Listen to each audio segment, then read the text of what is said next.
அரவிந்த், இதில் விஐபி தொகுதிக்குன்னு தனித்த வாக்குப்பதிவாக நடந்திருக்குன்னு பார்க்குறீங்களா? இல்லை அல்லது அந்தந்த மண்டலங்கள் இருக்கக்கூடிய அதே எஃபெக்ட் தான் அந்த தொகுதியில் வந்திருக்குதா? எப்படி பார்க்கலாம்? இல்லைங்க, அந்த மண்டலத்துல இருக்கிற அந்த எஃபெக்டா வந்திருக்கே தவிர நம்ம ஒரு பெரிய ஒரு வேரியேஷன் நம்ம இருக்கிற மாதிரி தெரியல. நம்ம இன்னொன்னு மட்டும் பாத்துக்கலாம். ஹையஸ்ட் போலிங் ரெக்கார்ட் இருக்கக்கூடிய மாவட்டங்களையும் லோயஸ்ட் போலிங் ரெக்கார்டா இருக்கக்கூடிய மாவட்டங்களையும் ரெண்டையும் ஒரே நம்ம சார்ட்ல வச்சு பார்க்கும்போது நமக்கு கம்பாரிசனுக்கு நமக்கு கொஞ்சம் ஹெல்ப்ஃபுல் ஆகும். அந்த ஒரு ஸ்லைட மட்டும் நீங்க கொண்டு வந்தீங்கன்னா இட் வில் பி ஹெல்ப்ஃபுல். நான் மீண்டும் ஒரு முறை வேணா அதை நம்ம தனித்தனியா இருக்கு ஒன்னா கம்பேர் கொண்டு வந்துடலாம், ஒன்னா கம்பேர் பண்ணி பார்க்கலாம். ஏன்னா இப்போ மேற்கு மாவட்டங்கள்ல அதிகமான போலிங் பர்சன்டேஜ் ரெக்கார்ட் ஆயிருக்கிறது, தென் மாவட்டங்கள்ல போலிங் குறையுது. இப்ப நம்ம என்ன பார்க்கலாம், நாங்க இந்த மேற்கு மாவட்டங்கள்ல எங்கெங்க இப்ப மேற்கு மாவட்டங்கள்ல நாம இருக்கக்கூடிய பார்க்கக்கூடிய அதிமுக 2021 அதிகமாக வெற்றி பெற்ற மாவட்டங்கள் நீங்க திருப்பூர் எடுத்துக்கொள்ளலாம், நாமக்கல் எடுத்துக்கொள்ளலாம், ஈரோடு எடுத்துக்கொள்ளலாம், சேலம், கோயம்புத்தூர் இதெல்லாம் ஒட்டுமொத்தமா எடுத்தாங்க, வெற்றி பெற்றாங்க. சேலத்துல ஒரே ஒரு தொகுதி தவிர மத்த எல்லாம் வெற்றி பெற்றாங்க. திருப்பூர்ல 2 தொகுதி தவிர மற்ற எல்லாம் வெற்றி பெற்றாங்க. நீங்க அந்த கரூரை தவிர மத்த 4மே பாத்தீங்கன்னா ஏடிஎம்கே டாமினண்டா இருக்கக்கூடிய இது மாவட்டங்கள். நீங்க அதே போலிங் கம்மியா இருக்கக்கூடிய மாவட்டங்களை பாத்தீங்களா, கன்னியாகுமரி. இதுல ஒரு அம்சம் கூடுதலா சொல்லிடுறேன். மாவட்டங்கள் பார்த்தோம், அதிலே தொகுதிகளாக இருக்கிறதுல கூடுதலாக ஒரு மணி நிலவரத்துல குமாரபாளையம் தான் அதிகமா இருக்குது.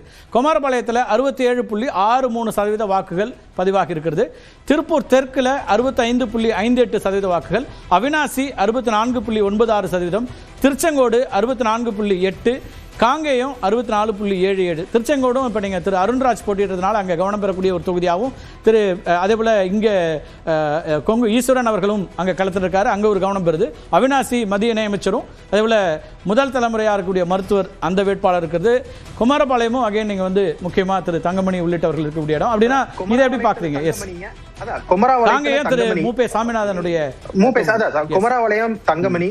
திருப்பூர் தெற்குல இந்த முறை வந்து திருப்பூர் மேயர் தினேஷ் போட்டி போடுறாருன்னு நினைக்கிறேன், if I'm not wrong. அது கொஞ்சம் ஒரு இம்பார்ட்டன்ட் தொகுதியா தான் பார்க்கப்படுது. அவினாசி நம்ம சொன்னது போல முருகன் விசஸ் கோயிலா அவங்க இருக்காங்க, டாக்டர். திருச்செங்கோடு மீண்டும் மும்முனை போட்டி. அதிமுக நல்ல கேண்டிடேட், டிஎம்கேல இருந்து கொங்குல இருந்து ஈஸ்வரன் போட்டியிடுகிறார், அருண்ராஜ் போட்டியிடுறார், காங்கேயம் மூப்பே சாமிநாதன். சோ இதெல்லாமே பாத்தீங்கன்னா நான் மாவட்ட வாரியா பார்த்தா கூட கரூரை தவிர மத்த அனைத்து மாவட்டமே ஏடிஎம்கே டாமினண்டா இருக்கு. நம்ம மாவட்டத்துல பார்த்தலாம் டாப் 10. ஏன்னா நீங்க அந்த ஒப்பீடு சொன்னீங்க, மேற்கு மாவட்டங்களையும் நம்ம தெற்கு மாவட்டங்களையும் பார்க்க வேண்டியிருக்கு அப்படின்னு சொன்னீங்க. லோவஸ்ட் highest lowest ரெண்டே கம்பேர் பண்ணோம்னா ஹெல்ப்ஃபுல். ஆமா, இது வந்து நம்ம ஹையஸ்ட் ஃபர்ஸ்ட் போட்டுறோம். நீங்க சொன்னதை உடனடியா கிராபிக்ஸ்ல வர்க் பண்ண முடியுமான்னு தெரியல, அடுத்து பண்ணிடுவாங்க, அடுத்த சுற்றுலா பண்ணிடலாம். திருப்பூர், நாமக்கல், ஈரோடு, சேலம், கரூர் இதுதான் ஹையஸ்டா பதிவாக இருக்கக்கூடிய வாக்குகள். ஒரு மணி நிலவரப்படி தமிழ்நாட்டுடைய அதிகமாக. அடுத்ததா குறைவான வாக்குகள் கன்னியாகுமரி, நீலகிரி, திருநெல்வேலி, ராமநாதபுரம், தூத்துக்குடி. இல்லை நீலகிரியை தவிர 4ம் தென் மாவட்டங்களாக இருக்கக்கூடிய நம்ம ரீஜன் விட்டுறலாம். இங்க இருக்கக்கூடிய இந்த 5 மாவட்டத்திலுமே திமுக கம்ப்ளீட் ஸ்வீப் செஞ்சாங்கன்னு நினைக்கிறேன் 2021. Nilgiri complete sweep, more or less complete sweep. கன்னியாகுமரியும் பாரிங் 1 or 2 சீட்ஸ், கன்னியாகுமரி ஜெயிச்சிட்டாங்க. திருநெல்வேலி 1 or 2 தான். ராமநாதபுரம், தூத்துக்குடி இதுவும் அதிகப்படியான வெற்றி பெற்ற தொகுதிகள். டிஎம்கே சிட்டிங் எம்எல்ஏஸ் இருக்கக்கூடிய தொகுதிகள். அங்க ஏடிஎம்கே சிட்டிங் எம்எல்ஏஸ் அதிகமா இருக்கக்கூடிய தொகுதிகள் மேற்கு மண்டலம். நம்ம ஆன்டி இன்கம்சி தான், அரசுக்கு எதிரான வாக்குகள் தான். அதனாலதான் இவ்வளவு அதிகமான வாக்கள் பதிவாயிருந்தா இப்ப திமுக சிட்டிங் எம்எல்ஏஸ் இருக்கக்கூடிய இந்த மாவட்டங்கள்ல தான் அதிகமான ஓட்டிங் பர்சன்டேஜ் வந்திருக்கணும். நம்ம கம்பாரிசன் அதுக்குதான் சொன்னேன். கம்பாரிசன் மேற்கு மண்டல் நம்ம இந்த ஓட்டிங் பர்சன்டேஜ் நம்ம ஆன்டி இன்கம்பன்சியால மட்டுமே கணக்கிட முடியாது. அப்படி கணக்கிட்டோம்னா ஏடிஎம்கே அதிகமா சிட்டிங் எம்எல்ஏஸ் இருக்கக்கூடிய தொகுதிகள தான் ஓட்டிங் பர்சன்டேஜ் அதிகமா இருக்கிறது. டிஎம்கே எம்எல்ஏஸ் அதிகமா இருக்கக்கூடிய மாவட்டங்கள்ல ஓட்டிங் பர்சன்டேஜ் கம்மியா தான் வந்திருக்கு. சோ இது லெட்ஸ் வெயிட் till 5-6 PM வரைக்கும் நம்ம வெயிட் பண்ணாதான் நமக்கு இதோட. ஆனா ரொம்ப முக்கியமான ஒரு ஒப்பீடு நம்ம கவனிக்க முடியுது. அதாவது அதிகபட்சமான வாக்குகள் பதிவானது மேற்கு மண்டலம், குறைந்தபட்சமா இருக்கிறதுல பெரும்பகுதி தென் மண்டலமாக இருக்கிறது. நீலகிரியா இருந்தாலும் அதுவும் வந்து நீங்க வெற்றிகள் அப்படிங்கிற கணக்குல இருந்து அதை பாக்குறீங்க.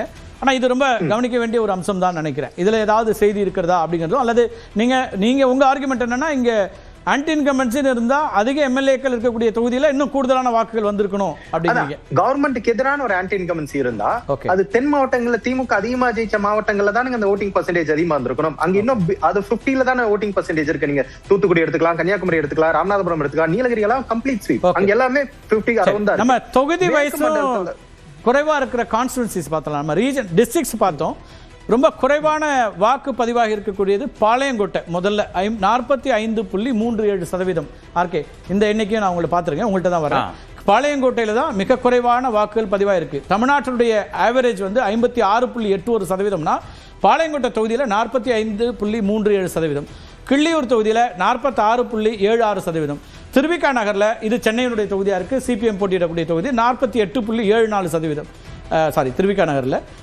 உதகை 48.93%. ராமநாதபுரம் 49.7%. நீங்க பெருமளவுக்கு திருமிகு பொற்குடி ஆம்ஸ்டாங் போட்டியிடக்கூடிய தொகுதிங்கிறதுனால திருவிக நகர் ஒரு கவனம் பெறக்கூடிய ஒரு தொகுதியும் கூட.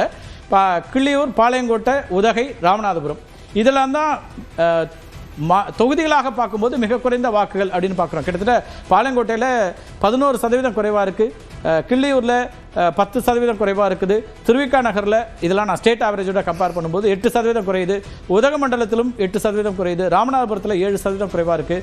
நீங்கள் நான் உங்கள்கிட்ட வரேன் இருக்கேன் அரவிந்த், நீங்கள் அதனுடைய தொடர்ச்சியாக இதை பார்க்க முடியுமா? நீங்கள் மாவட்ட அளவில் ஒப்பிடுறீங்க, இப்போ தொகுதிகளாகவும் குறைவாக இருக்குது அப்படிங்கிறது எப்படி பார்க்கலாம் இந்த தொகுதிகள்? நீங்க தொகுதிகள் இதுல இருக்கிறதெல்லாம் பாருங்க, 5 சிட்டிங் எம்எல்ஏஸ் இருக்கக்கூடியதா ரூலிங் பார்ட்டியோட 5 டிஎம்கேவோட சிட்டிங் எம்எல்ஏஸ் இருக்கக்கூடிய பரவலான ஆன்டி இன்கம்பன்சினாலதான் அந்த ஓட்டிங் பர்சன்டேஜ் அதிகமா இருக்குன்னு நம்ம சொன்னோம்னா அது இந்த டிஎம்கே சிட்டிங் எம்எல்ஏஸோட தொகுதியில ரிஃப்ளெக்ட் ஆயிருக்கும் இல்லங்க. இது ஒரு யூனிஃபார்மா கிடையாது. நம்ம தொடர்ந்து நம்ம கடந்த 3 மாதமா பேசிட்டு வர மாதிரிதான் இந்த தேர்தல் எப்படி நம்ம பாக்குறோம்னா ரீஜன் மாறுகிறது. எங்கெங்கெல்லாம் மக்கள் வந்து இந்த ஒரு மாற்றம் வேண்டும்னு நினைக்கிறாங்களோ அங்க ஓவர்வெல்மிங்கா வாக்களிக்கிறாங்கிறதை நம்ம பாக்குறோம். அதை நம்ம உறுதியா சொல்ல முடியுமா? இப்பெல்லாம் நம்ம அசம்ஷன்ல பேசுறோம். 6 o'clock ஃபைனல் போலிங் நம்ம வரும்போது நம்ம சொல்ற மாதிரி திருப்பூர் மாவட்டம் 95% வாங்கி ஓவரால் ஆவரேஜ் வரும் 80-85% இருந்து 10% அதிகமா திருப்பூர்ல வந்துச்சுன்னா நம்ம சொல்லலாம் மக்கள்